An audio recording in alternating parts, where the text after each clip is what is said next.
Hey there, everyone, my name is John Eberhard, and today I'm going to show you guys physically. I'm going to try and draw, so don't make fun of my inability or my lack of creativity here.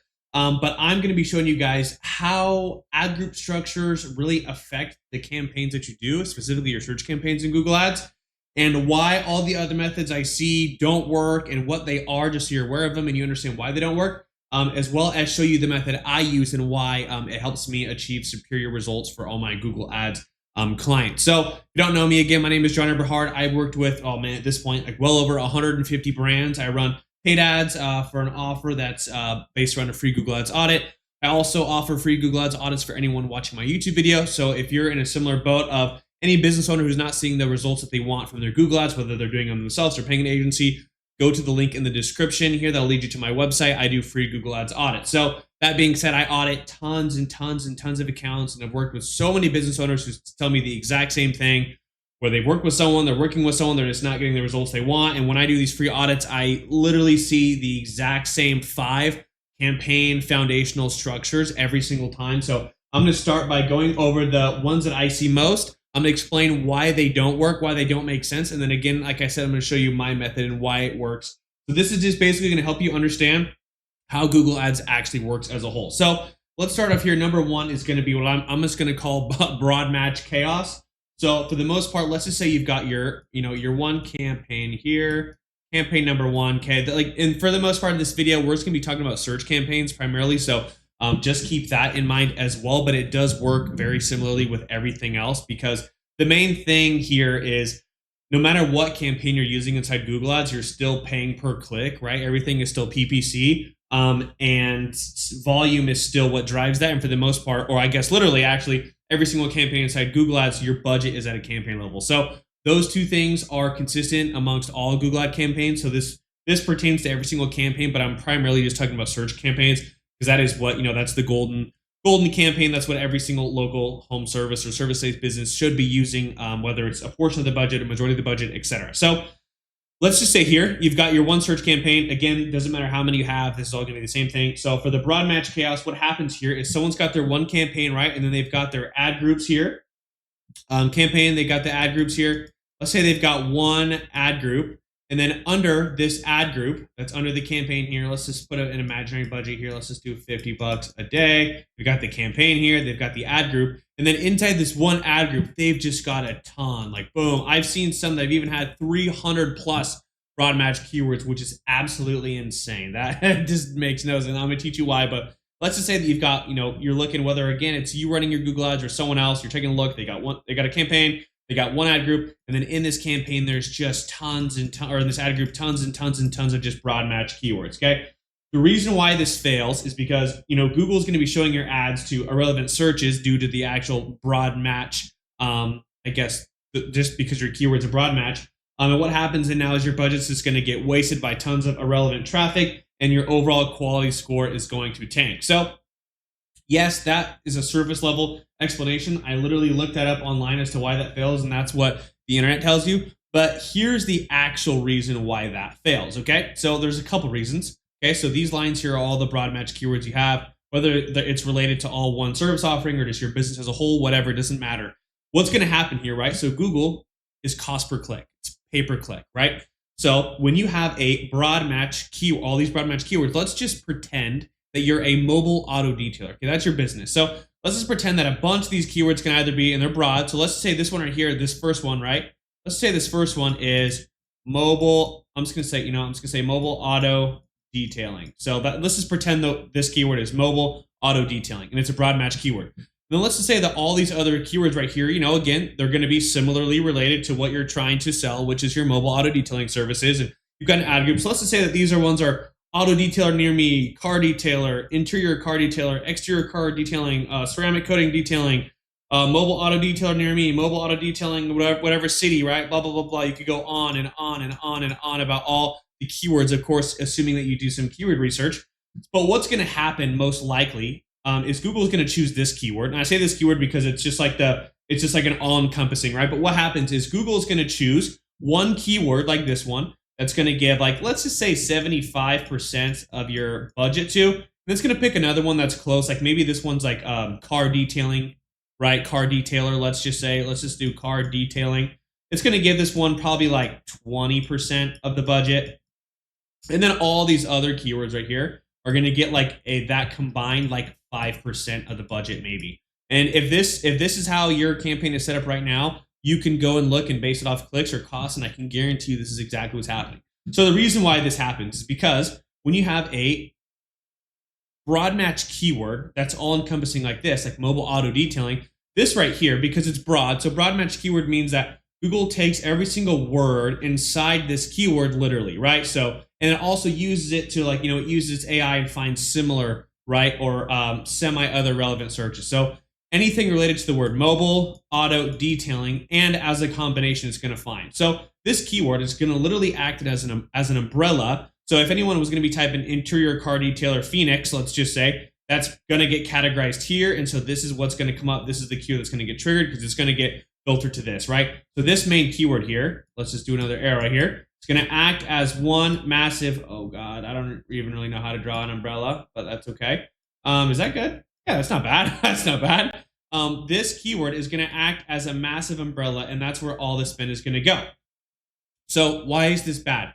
It's bad now. I'm going to do another section here where I'm just drawing. So this is bad because what happens here now is, so all these keywords, right? Let's say that they were phrase or exact match. They're all going to have their own cost per click, right? Because it's based on volume, it's based on demand, it's based on area, based on what Google, how much Google thinks they're worth, or how well they convert on average, and what Google kind of wants to put their base price at. It's going to depend on your quality score, etc. Your competitors. All this comes together for to determine what each keyword's actual cost per click is. So let's just say that all these were like, this one's going to be $5, $7, $13, $2, $9, whatever. You can give them whatever number you want for this example. What happens is all these keywords here that have their own cost per click, what's going to happen is, like, let's say over 100 clicks, and if this broad match keyword here acting as the umbrella takes, let's just for the most part say pretty much all the spend here, this is going to get averaged, right? So let's just say that this keyword now on average is worth like $8, okay?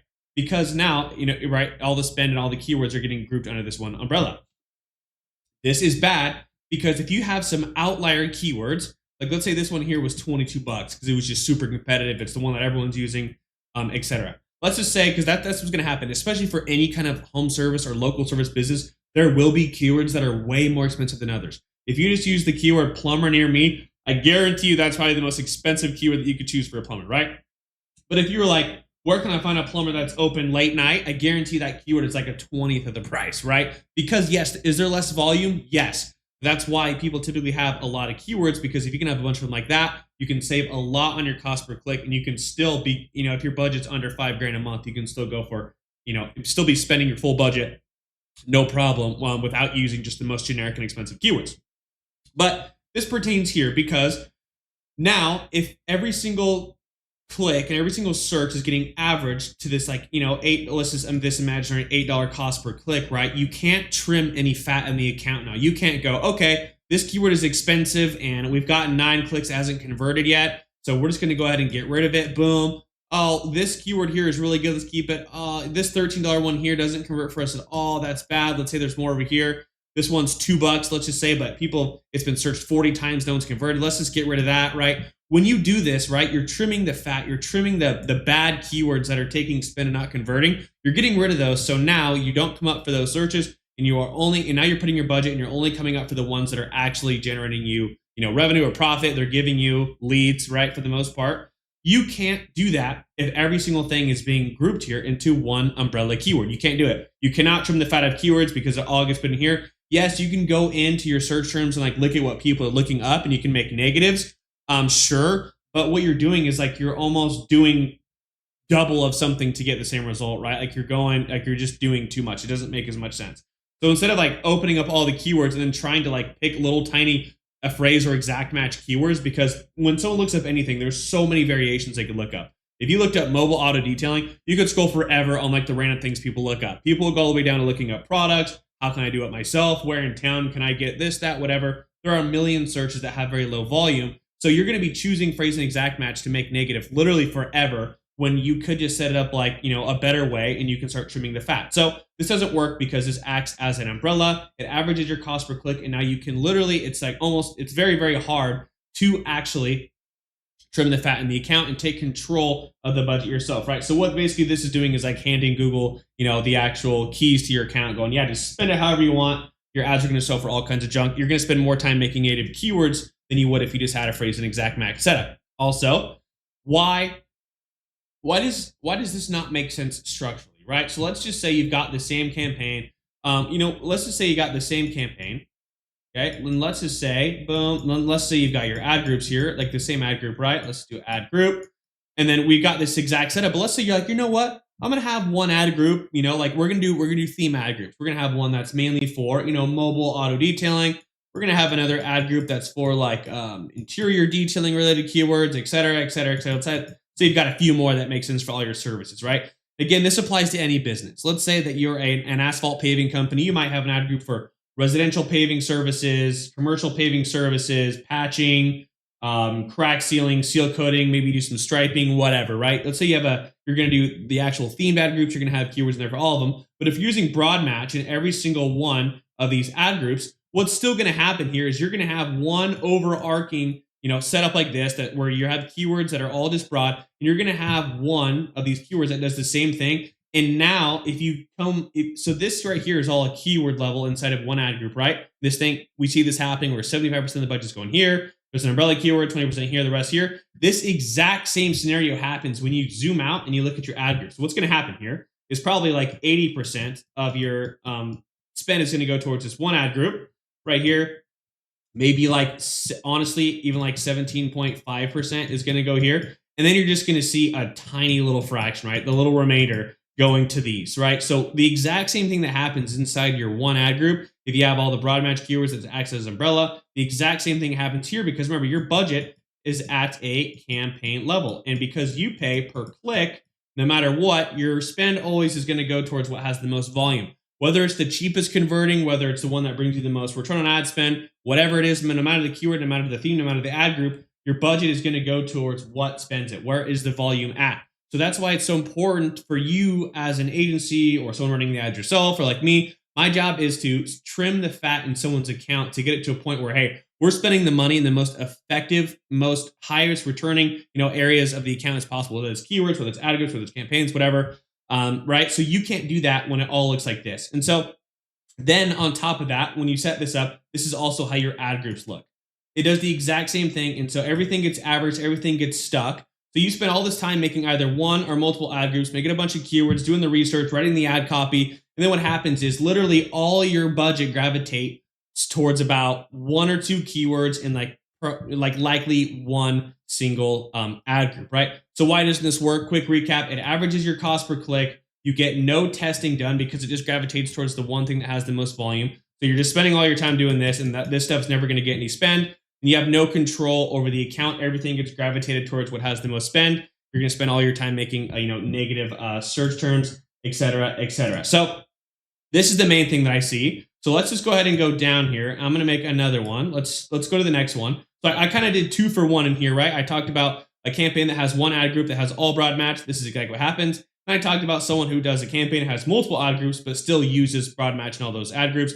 The very, very similar effect at the exact same ad group level and the exact same keyword level. The next thing, this isn't really done anymore. This was like more popular in like 2015, 2016, but this is called SKAGS, SKAGS. This is called single keyword ad groups.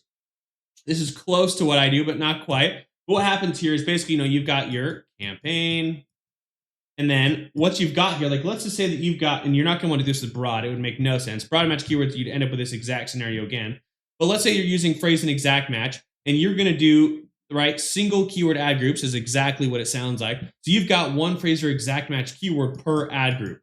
So let's say you're going to have like 50 different ad groups, right? This is a total waste, right? Because what happens now, like basically when I look this up, here's exactly what the internet says. This is an old school tactic where, you're going to end up building like tens or hundreds of ad groups with one keyword each. This fails because it's too complex, impossible to manage at scale, which is true. And Google's algorithm doesn't reward it anymore. So I'm not really going to speak on the actual algorithm part because a true standard raw search campaign is just going to be targeting people who are activating your keywords. So I'm not going to really touch on the actual algorithm part itself. But when it comes to like how it works, right? Like this used to work back in 2015, etc. But now what you do is you just waste a ton of time building this out. And there's a lot more of a better, more condensed way to do this. Okay. And this is going to kind of give you a little secret, little insight as to what I do, right? So if you've got all these different ad groups with one keyword in them, you're just going to have, like, let's say you've got 100 ad groups now. This is just, and again, this is not that popular anymore, but this used to be done for years. What's going to happen is you're going to basically, if you could figure it out, you're like, let's go back to the asphalt paving company example, right? You're going to have, your services are residential paving, commercial paving, patching, seal coating, crack sealing, right? So all your keywords here are going to revolve around those like 5 different things, right? So instead of having 5 different, services types and you're having 100 different keywords around that individually, why not just have one ad group that's all about, one ad group that's all for commercial paving, right? One ad group that's all for residential paving. One ad group that's all for seal coating related keywords. One that's what I say, like patching. I think that was pretty much it. Oh, crack sealing, right? So now instead of having one ad group with one keyword and a ton of them, why don't you just group them? This is what's more popular now, and I'll just say it because we're here. This is the method I use, and this is called STAGs. This is called STAGs. This is called single theme ad groups, not single keyword ad group. Because again, instead of having the 100, you condense it down, and now you've got, like, let's say you got 20 keywords for commercial, 20 for here, 20 for here, 20 for here, 20 for here, right? And so now what you do, and the reason why that this works compared to this method and then the other methods that I'm going to show you that are also more popular is because now, if you've got all your, and again, so for this, you're not going to want to use broad match keywords. Because if you use broad match keywords, the exact same thing happens here and you pigeonhole your account, all your spin gravitates. We've talked about that. What happens here, you use more unique, you use longer tail, phrase, and exact match. And so now your services get totally split out. So then inside these, you've got all those keywords that make sense just for commercial paving. You've got all the keywords in here that make sense just for whatever, right? And so now, here's the advantage of this. When you have this set up, right, this is great because now you can write ad copy, right? Because remember, we have, you've got campaigns. Under that, you have your ad groups. And then under that, you still have your ads. Don't forget about that. That's a very important part, right? This is 1, 2, 3. This is exactly how a campaign works, right? So now when you have keywords that are all based around one single theme, like in this case, commercial paving, now you have ads that you need to make the headlines and descriptions and everything adhere just to this. Because with the one thing that all the other methods are missing out on is they're not being congruent. They're not talking to the potential customers directly, and Google actually punishes you for that. If you can have the least amount of friction, you can give people exactly what they're looking for, and with what you're advertising for makes exact perfect sense, congruency, and transparency on your page or on your website or on your landing page, Google actually rewards you by giving you a better quality score, and it helps your ad rank, and it's honestly just overall going to help you convert. So when you have a higher conversion rate, Google likes you more than it likes other people, because if everyone's ad sucked and everyone had to look around and figure out what they wanted and just couldn't figure out, no one's getting what they want exactly, people are going to not use Google as much, right? Because same thing with Facebook, if everyone was just seeing complete junk ads that were so irrelevant, no one was watching, people would be like, this platform sucks. All I see is crap on here. So people would start to use something else, right? So you get rewarded by having a high conversion rate for the most part. And that conversion rate, if you could stem back down and break off to congruency, frictionless, direct keywords, direct advertising, all that stuff helps you actually convert, right? So again, now when you have these ad groups, you can make ads that are going to have a higher click-through rate, and your keywords are going to have a higher quality score because you can put them on a specific landing page even if you want. If you've got very different services like this, you should have a different landing page specifically for commercial paving, specifically for residential paving, et cetera, et cetera, et cetera. As long as the services are split up enough, right? Like those would make sense to have, their own landing pages for, because then those keywords will have a higher quality score. And then again, back to the actual ads, like the headlines and descriptions. Now you can have all your headlines and descriptions adhere directly to commercial paving. So when you do all these other methods, and there's still more that I'm going to talk to you about, when you just have everything compiled together, you're just almost using like very broad or generic or like evergreen related ad copy, which is okay. But in any competitive space, like any bigger area, any populated area that's doing like local home service or service based businesses, it's going to help you a lot by conversion and click through and everything else to have hyper, congruent advertising. So every single headline for the most part should be specifically for commercial paving. You're not going to want just people seeing stuff about patching and all this other crap and all your other services when they're looking this up. So this is your chance to stand out, speak directly to your potential customer, and increase all the other numbers that I said that are going to help you a lot. So there is a sneak peek into my method and everything else and why that one doesn't work anymore. And let's just go ahead and make a new one. Oh, this is supposed to be my line where my camera is. So good enough. You guys can still see that, right? Let me double check. Yeah, you guys got it. Okay. Then the next one I'm going to go under too. A lot of these are kind of falling under themselves a little bit because when it comes to a structure that's like campaign, ad group, ads, and there's only 3 match types per keyword, right? Which is phrase, exact, broad. There's really only so many things you can do. You can't complicate it too much. There's really only a few methods you can do. So another one I'm going to talk about too is just going to be AI. This is going to be AI Max or AI, whatever you want to do it. And then basically DSA, which is going to be dynamic search ads, right? So when you actually go ahead and make a campaign, you make ad groups and you make the ads themselves and you make all the headlines, whatever, that's called a response search ad, which is manual. What you can do is you can check a box that's like, hey, Google, can you please just write the ad copy for me? Can you please write the descriptions? Can you please, this one falls more under here, but can you please like choose whatever keywords you think are going to be best? And then, you know what, can you just choose where people go? Like once they click on the ad, can you just choose whatever page of the website you think is going to be best for them? Can you just do that for us? This right here is basically fully hands off and it's a combination, right? So everything that Google has done in the last however long has all been about slowly you handing over the keys of your Google ad account to Google themselves. And what I mean by that is like, let's just talk about these 3. And let's just also put in here, let's type in broad match keywords.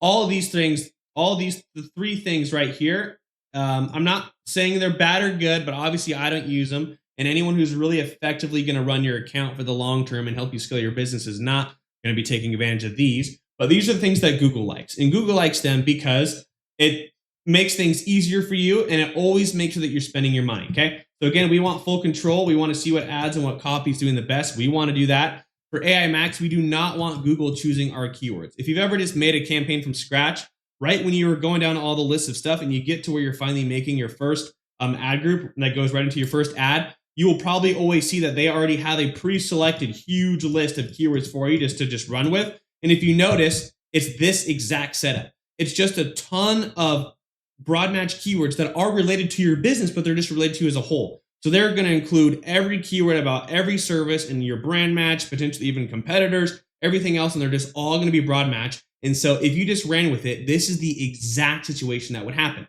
Exactly what we talked about earlier. So it's bad for you because of what I said here, but it's good for Google because no matter what, you will always be spending your money. If you're using broad match keywords, that's where your spend is going. There will never, ever be a day where you don't spend your budget, no matter what. And because of that, Google will cut corners and take, relevancy compromises on the strength of people's searches and the relevancy of the searches what you're advertising for to make sure that you spend your money. So there's that. There's broad match keywords. I already touched on dynamic search ads. Google making all for you. We don't want to do that. And then AI Max is just basically like if you combine broad match keyword targeting and selecting, and then combine Google's desire and ability to create all this stuff for you. And if these two had a baby, it would be AI Max, right? So again, the reason why it's bad is because it uses this setup, and then we just don't want Google making the decisions for us. Why don't we want Google making the decisions for us? If you go on to let's say everyone who's ever ran Google Ads has been emailed, probably texted, probably called by like their Google Ad rep. Those guys are just salesmen. They really have no idea what they're talking about. I've had a client jump on there before who was running a lead campaign because he is a local home service business. He wants phone calls and form fill outs. The Google rep told him that, hey, switch to a target return on ad spend of 400%. If you don't know what that means, a target return on ad spend is that you're telling, hey, Google, we want to aim for, clicks and people who are gonna, that we expect to give us a 400% return on our dollar. Then you're like, okay, well, that makes sense. Why would they like that? That makes sense, Johnny. Why do you hate that? Well, because you can only actually calculate your conversion value if someone makes a purchase or puts in their card and makes a purchase on your website. So ROAS, return on ad spend, and like dynamic conversion value tracking and all that stuff is only applicable to e-commerce businesses, because unless you're backfeeding all of it, like let's say you're getting your leads and people are making purchases and you go to their house, you're putting a new roof on them, and then you backpedal that to Google, then okay, target return on ad spend might make sense. But Google doesn't know that until way later. So you're getting such a huge lag in Google searching for these people. It's that marketing objective isn't just not that bidding is just not going to help you. And if you're not following that back, which most people are not following that back to Google, then you are just giving Google, the entire wrong idea. You're setting yourself up for a road that just like comes like a cliff, because that just makes no sense. Google cannot optimize for people that are giving you a 4x on the dollar if they're not making a purchase. There's no way to optimize that. So one, now not only is their bidding completely inefficient, but the Google rep also said, hey, switch all your keywords to broad match and then also increase your budget too, by the way. That's what they're going to tell you. So the Google reps tell you that stuff that I just mentioned. Google wants you to do this. Google is going very much in a direction where they're like, hey, we know Google Ads is tough. We know that a lot of businesses are having to spend more money by paying someone like myself or another agency or someone else to run the ads. So instead of that, how about we just make it as easy and as turnkey and as simple as possible? But what happens when you do that at a mass scale, like how many Google ad accounts there are? What happens is you just get massive automation that's cookie cutter. And I'm telling you right now, this setup is not going to work for you if you really want to scale your business. If you want to just click a button and then just see whatever number that Google averages out for your cost per conversion, if that's okay with you, then do it. But you will never be able to get better results doing what Google's telling you to do. And this falls under that category as well. Another thing, I guess the last one I'll touch on here, and again, like there's only so many different combinations of things you can do here. But another one that I see, and it's kind of like this. So let's just pretend that it's not just broad match, but it can be any type, right? Because what happens is I see people have their campaign, of course, they've got their ad group. Let's just say they've got one ad group, and then under this ad group, right? Under this one ad group, they've just got every single keyword under the sun. I know I kind of already mentioned that here, where like I've seen some people who have ad groups have 300 keywords in it. It's basically the exact same thing here, but this doesn't only just apply for broad match keywords. But you don't want to have the same ad group that's got competitor search terms, your branded search terms, right? So the name of your business, the name of competitors, one service, another service, another service, another service, whatever, right? Because then what happens is, again, is you get hit with that little invisible phantom Google tax, where it's like, okay, now you're going to have low keyword quality score. Your CTR is going to hurt, because if someone's looking up running shoes and you've got ads and keywords here related to every kind of shoe, if someone types in where to buy the best gym shoes and you're like, hey, come check out our hiking boot selection, that's a bad CTR. Your ads are going to be low relevant. It's going to hurt your ad rank. And it's also, your quality scores are probably going to be junk, because remember, your ad groups directly correlate to your ads. So if you have all these keywords in one ad group, your ads are going to be triggering from these, right? So that means only one landing page. So again, if someone's looking up best gym shoes and they happen to lead on a headline that says, hey, we have the best selection of gym shoes, and they go, sweet. But they click on it and they just go to the home page of your shoe website that's got boots, high heels, running, ballet, work shoe, work boots. They're like, oh, great. Now I got to go find where the gym shoes are. I got to go to men. What you're doing is you're just adding more and more and more steps. You're creating more friction. Naturally, just based on human mass psychology, your conversion rate is going to drop. You're going to get like phantom Google penalized by that, which is why you get low CTR, you get low conversion, you get low quality score, because you're not leading people to a page that expresses exactly what they clicked on. So lack of congruency and everything else. So again, it's really important to make that extremely, extremely separate, right? If you were like, well, John, how do I do that the most effective way? Then it's going to be what I told you about earlier, and I'll hit on it again now that we're at the end of this, and that's called STAGs, single theme ad groups. Because when you do that now, you can have an ad group for every single thing here. Campaign, ad group. Let's just say you've just ad group. I don't want to write this a million times, but let's just say ad group. This is supposed to be a G, ad group, whatever, right? So now you can have an ad group with these phrase and exact match. You can have it for your main service. Mobile auto detailing. Another one. Car detailing. Oh man, my handwriting is so bad, but you guys get it. Car detailing. And then let's say you're like, well, I also want one for competitors. Cool. Have a list of all your competitors, their names as keywords. So then you can have ad copy and like potentially a landing page where you give people a secret bonus discount for potentially choosing you over a competitor. And those keywords, again, are all your competitors' names, but then now you can have ads that say like, oh, go with us instead of so-and-so, or people have been choosing us instead of so-and-so, here's why, or get 20% off when you choose us over them, right? Like you want to have ad copy and a landing page and keywords that are all tight and are congruent to exactly what you're trying to say here. So again, single theme ad groups is the exact best way to run Google ads. You have the most control. You have control over the fat you can trim. You can make bigger decisions on quality score, which everything helps. You can have things separated. You get a clear idea of how you can scale vertically and horizontally in the account. Again, you can trim fat. You're in full control. And this is how you can optimize your account, doing consistent changes for however long. You can make those changes to sharpen up the account. So now instead of just spending your money everywhere, right? This is what Google wants you to do. They want you to start broad. So it's like, hey, every search you could ever be relevant for, we want you to be right here. So you get all of them, right? Woohoo, you get all of them. That's how you spend your money. And yes, you can maybe get like maybe a 1x, or maybe you get phone calls for $150, $200, $100, whatever, right? That's all you're gonna be able to do. But if you do it the way that I said, you actually take control, I'm making sure I'm not coming on my screen. You actually take control on, your Google ad account. Like I said, you've got every search you could be going for, but now you're only going to be showing up for these amount of searches right here.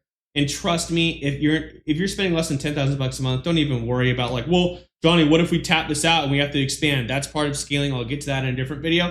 But if you're spending less than $10,000 and you're in a populated area that has actual people in it, and not just like some tiny town, but if you're in any city and you're spending less than $10,000 a month, I guarantee you that you will have no problem still spending. And now what's going to happen is you're only going to be spending here. And these keywords are going to be ones that get you the best cost per conversion for the most part, right? Because this is for local home service-based businesses. What you're looking for is you're going to be looking for getting leads for the cheapest. If you're going for phone calls or forms, obviously removing quality aside, if you're going from a search campaign, you're just trimming fat and getting rid of broad match keywords and switching, putting your audience towards the keywords that are converting for you the best, that's not going to affect quality. Right. So what's going to happen now is you're going to be able to have removed keywords that are expensive and are not getting conversions. And you're going to be able to test other services like, well, our residential campaign isn't working as good, or our ad group, we want to give some more love to our commercial and just kind of see how that goes.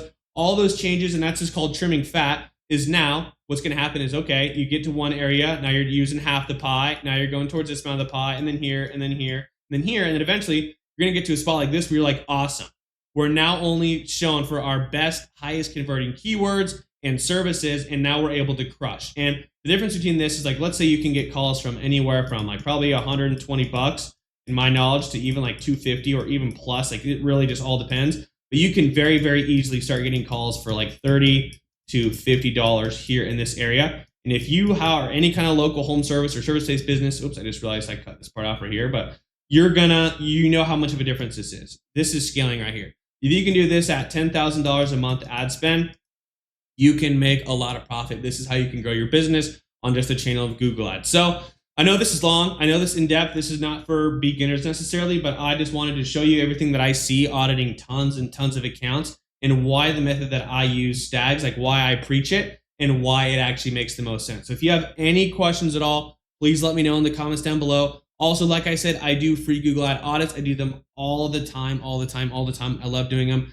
I get on a call with you live and show you everything that's wrong with the account and what I would change with the account, as well as, of course, give you the opportunity to work with me if you want me to go over your ads for you. So go to the link in my description, go to my website, fill out my contact form. And if I'm not sleeping, or if I'm not recording a video, or if I'm not talking to an existing client, I will personally call you on the phone the second I see that. So for instance, if you just filled it out, I got my phone, and I would call you right now and chat with you. So again, you guys have multiple ways to contact me. I hope this video was able to help you, and I will see you guys in the next video. Thank you.